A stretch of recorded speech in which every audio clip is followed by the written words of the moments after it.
नमस्कार, मैं हूं अंजलि। स्वागत है आप सभी का पेन पॉइंट पर। आज के डिजिटल युग में बच्चे किताबों से दूर होते जा रहे हैं। बच्चों के इर्द गिर्द किताबें तो हैं, लेकिन उनके मतलब की नहीं है। ऐसे में बच्चों का ध्यान मोबाइल फोन और इसी तरह के गैजेट्स की ओर जा रहा है। ठेठ पहाड़ी इलाकों में भी बच्चे इस आदत का शिकार हो चुके हैं। पढ़ने लिखने की आदत को बढ़ावा देने के लिए नेशनल बुक ट्रस्ट की इस पहल को सराहा जाना चाहिए। ट्रस्ट ने हिंदी की 3 बाल पुस्तकों को गढ़वाली में अनुवाद करवाया। अनुवाद करने के इस काम को अंजाम दिया है साहित्यकार बीना कंडारी ने। बीना कंडारी पेशे से शिक्षिका रह चुकी हैं और आज गढ़वाली साहित्य में उनका नाम बड़े अदब से लिया जाता है। नेशनल बुक ट्रस्ट की पहली पुस्तक है हरियाली और पानी, यानी हरियाली और पानी। हरियाली और पानी के बीच के रिश्ते को इस पुस्तक में बेहद असरकारक तरीके से बताया गया है और बच्चों को इन दोनों की अहमियत समझाने में यह पुस्तक पूरी तरीके से सक्षम है। हिंदी में इस कहानी को लिखा है रामेश्वर काम्बोज हिमांशु ने और अरूप गुप्ता के चित्रों ने इस कहानी को और भी जीवंत बनाया है।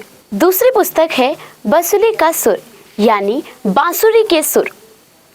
इस कहानी में एक भूरे भालू बाल संजीव और उसकी बांसुरी के जरिए बच्चों से मिलजुल कर रहने के लिए प्रेरित किया गया है।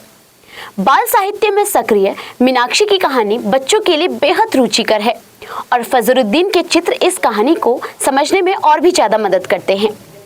तीसरी पुस्तक का शीर्षक है एक परंपरा को अंत, यानी एक परंपरा का अंत।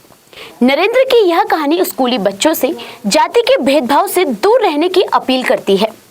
जिस तरीके से आज समाज में जातिवाद का जहर फैला हुआ है, उसकी कुछ झलक और उससे होने वाले नुकसानों को इस कहानी में दिखाया गया है और मनोविराम चक्रवर्ती के चित्र इस कहानी में विराम लगाते हैं।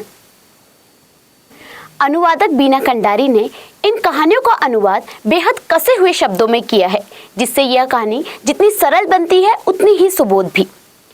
एक भाषा से दूसरी भाषा में अनुवाद करने की कुछ सीमाएं होती हैं और कठिनाइयां होती हैं, और जब यह कहानियां बच्चों के लिए लिखनी हो तो ये काम थोड़ा सा और ज़्यादा मुश्किल हो जाता है।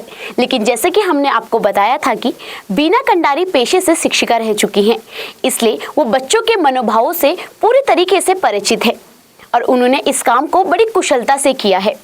और गढ़वाली शब्द संपदा तो उनके पास है ही, जिससे ये तीनों पुस्तकें बच्चों के लिए बेहद ज़रूरी बन जाती हैं। आज के लिए इतना ही।